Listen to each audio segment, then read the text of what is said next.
Better than new. And now, last but not least, the scariest record of all, Michael Jackson, Thriller. And what the? Whoa, wait, what?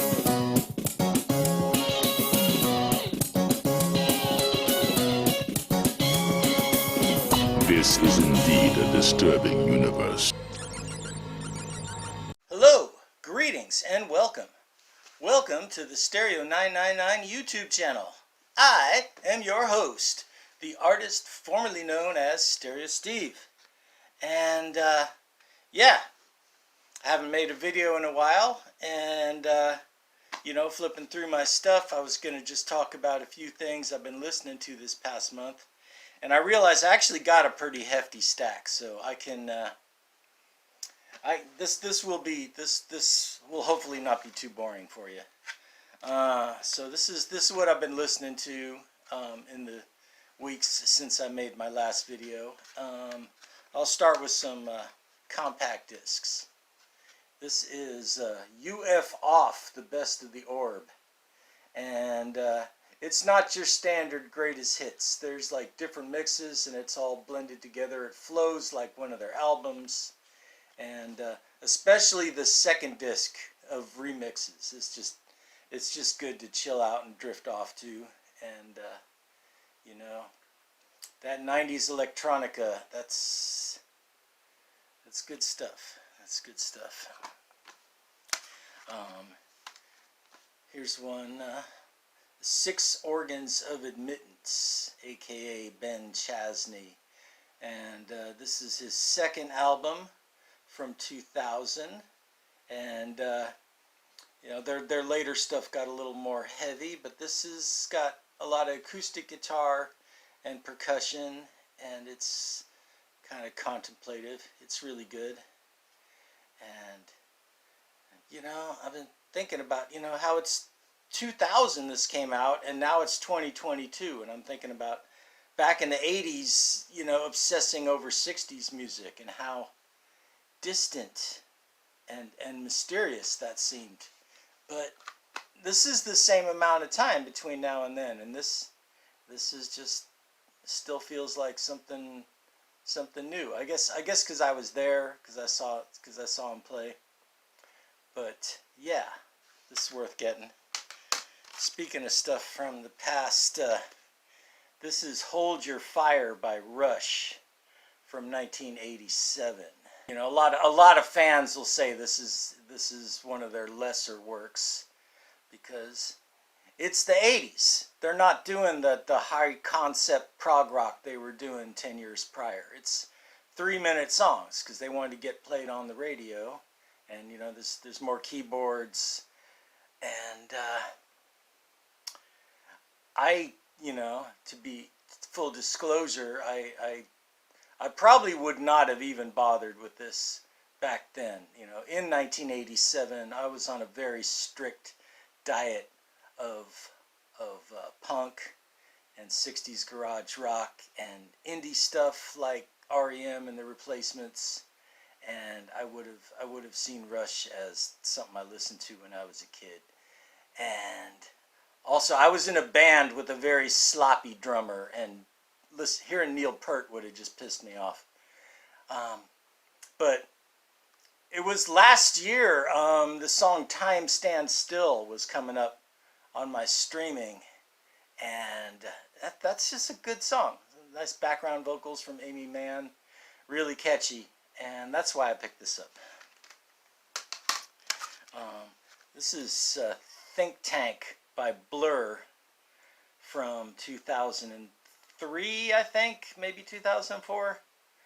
But this is when Damon Albarn kind of took over the band, and they got a little more experimental, not as poppy as their early stuff.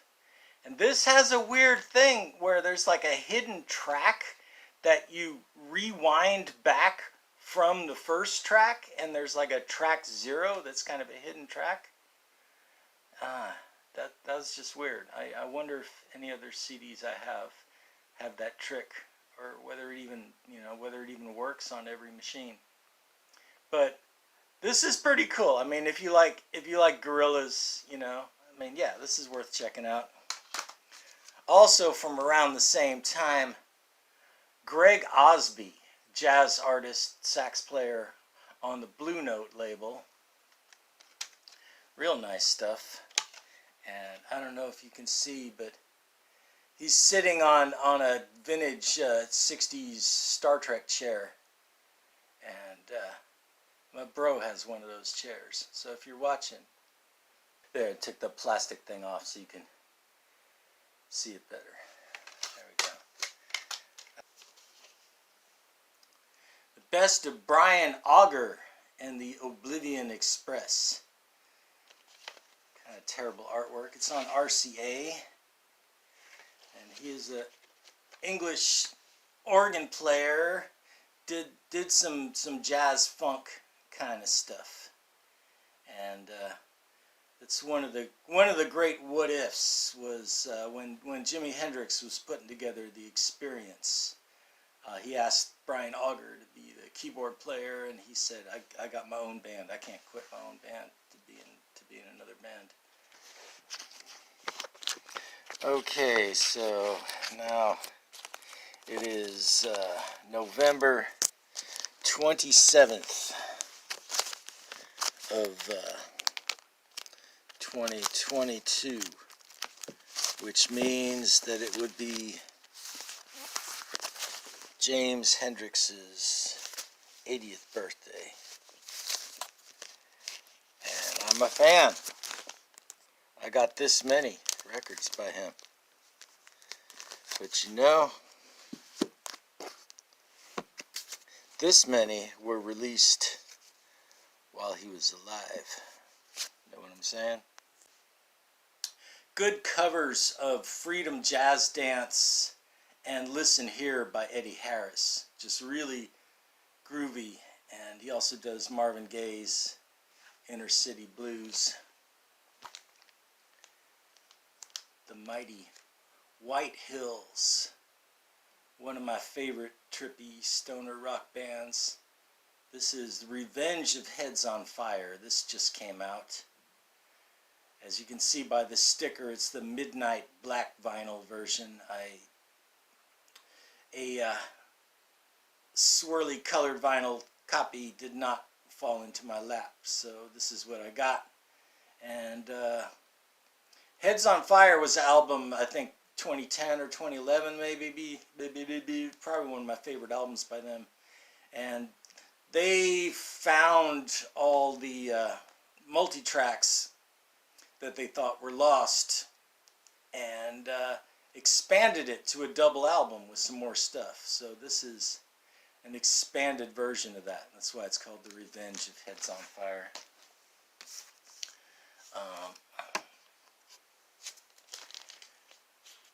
This is obviously a very homegrown, very indie kind of thing that I just grabbed because it looked interesting. It doesn't say on the cover, it just says Help and the leafless tree, but the band is actually called Tiny Little Help. They're from Pittsburgh, 1994, which was, I guess, a good year for this kind of stuff, but very, very lo-fi indie type of, like, almost sounds like it was recorded onto cassette, but some nice catchy songs. It's just got that homegrown indie kind of vibe to it. This is Five and Dime by David Ackles. Another one I found really cheap and was kind of surprised to find. It's kind of, I think it's his rarest record. He made 3 records for Elektra and then this one on Columbia. What's weird is, well, the first weird thing about it is that this looks like the front cover, but it's on the back. It goes backwards, and then it's got the promo strip here. This is the front, but it looks more like the back cover. And even though it's got the promo strip, it's not a white label promo. But yeah. David Ackles. It's kind of an acquired taste. You kind of got to be in the right mood. I mean, how would I do? What kind of hybrid comparison would I do for Ackles? You know, the gloominess of Leonard Cohen and the bombast of Scott Walker through a Neil Diamond filter. That's how I would describe David Ackles' music. And this kind of runs the gamut. There's a song about a mining disaster that killed 100 kids, and there's also a Beach Boys kind of spoof song called Surf's Down. So there's a lot of emotional range on this, and it's a record to kind of sit and listen to, you know. But he's worth checking out, you know, if you're a fan of singer-songwriters.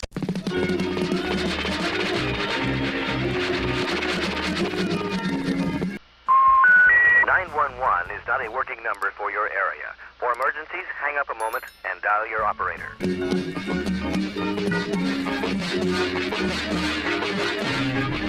I need something clever to tie it together so it's not just another record talk video.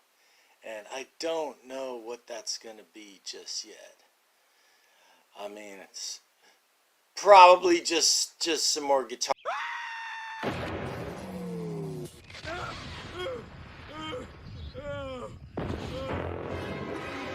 If you've been watching my videos for a while, you probably remember the saga of the broken guitar that I glued back together. But now I broke a string, and I'm too lazy to go get new nylon strings.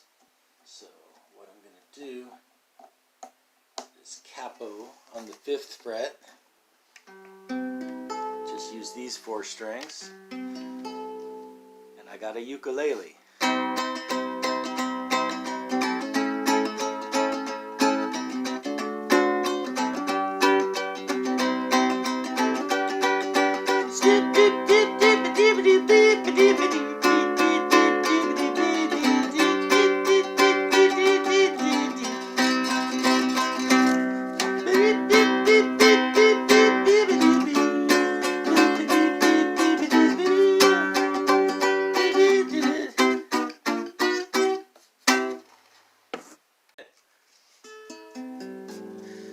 5-string Serenade.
down to the meat and potatoes rock and roll. Fog Hat, Stone Blue. When I was Stone Blue. Of course, Fog Hat came out of Savoy Brown. But the thing with Fog Hat is they did a lot of blues covers, but they really turned the rock up to 11. I mean, they really mutated the blues songs into rock songs. It doesn't just sound like they're doing blues, you know. And you know, it's got that 70s rock sheen. But they do It Hurts Me Too. They do Chevrolet, Sweet Home Chicago, and yeah.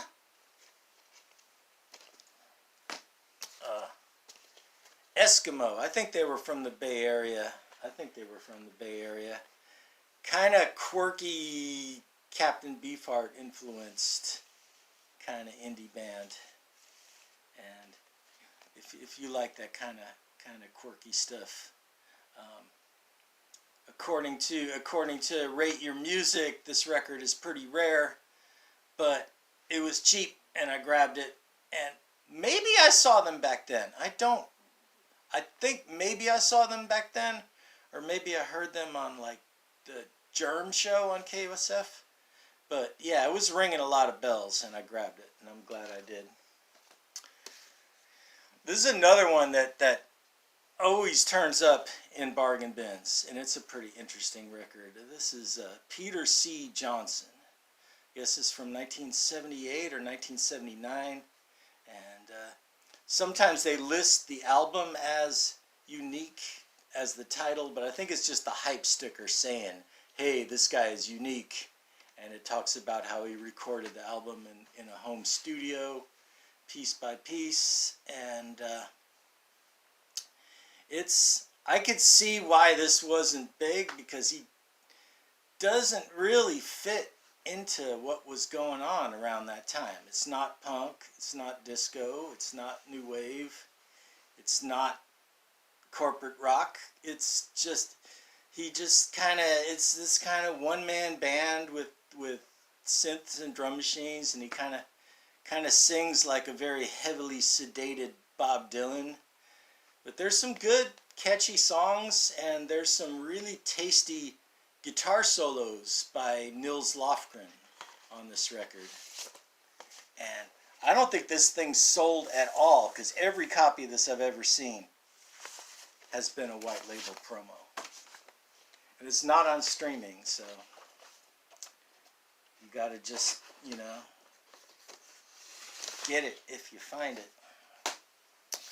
Alright. This guy. Bill Cunningham. I'm Always Chasing Rainbows. And this was something my dad had. This kind of lounge singer. Just very loungy lounge singer. He has a cool song called You Fascinate Me So. And what's weird is that this album is on, you can listen to this album on streaming, but I have been unable to Google any information about this guy. But you can stream his album on Spotify and on YouTube. So that just kind of fits in with my conspiracy theory that Seth MacFarlane is a time traveler. This is another thing I just found. It's called Mist Giant, and it's the Human Tree EP, like from San Francisco in 2011. And I was like, oh, I already have this because I found another one. But then this one is on clear vinyl, and I have another one on black vinyl. So yeah, I don't know if I'm going to keep them both. But it's cool because it's like 3 songs on one side, and it's got a real nice etching of this kind of artwork on the other side. I just want to hold this one up to the window, just see how cool it is. It's got the etching on one side, and it's clear, so the etching like shows through when you hold it up to the light.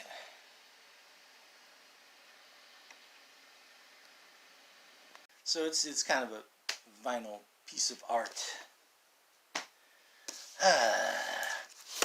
This is another one I just grabbed because it looked cool, and it was not really what I expected. The band is called Nightmare Alley, and the album is called Moose and Squirrel Must Die, and it's from 1981.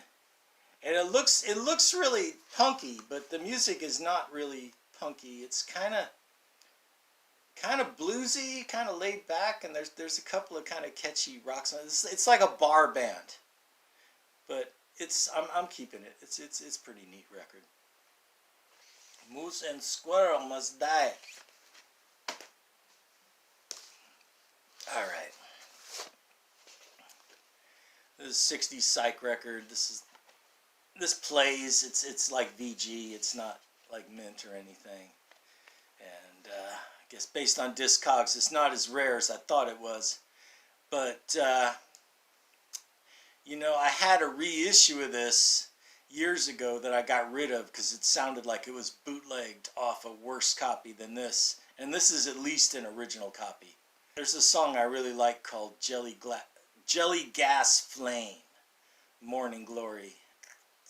If you like Peanut Butter Conspiracy, or just, you know, the kind of harmonious male and female vocals with psych music bubbling under it, kind of 60s groovy sound. This is a good record. It's good. And it's on Fontana Records. Jay Ferguson. This is some mustache rock. Jay Ferguson was the singer for Spirit, and then he did these kind of mustache rock, yacht rock records in the late 70s. And this is the second one. The first one was Thunder Island, but this is the second one. That's what's it called? It's called Real Life Ain't This Way, and it's got the song Shakedown Cruise. And what's cool about this is it's the white label promo that says for radio station use only. So I'm breaking the law by just listening to it in the corner of my living room, right? Shakedown Cruise. All right. This is a very nice record. This is Anthony Phillips, who was in Genesis. You know that really ringing guitar that's on like Nursery Crime and Foxtrot? That's Anthony Phillips. And this is like I only listened to it once. And then my phone ran out of storage, and I'm like, oh, I'll finish it later. Okay then, that's my video. Thanks for watching. Like, subscribe, leave a comment, and peace. I'm back.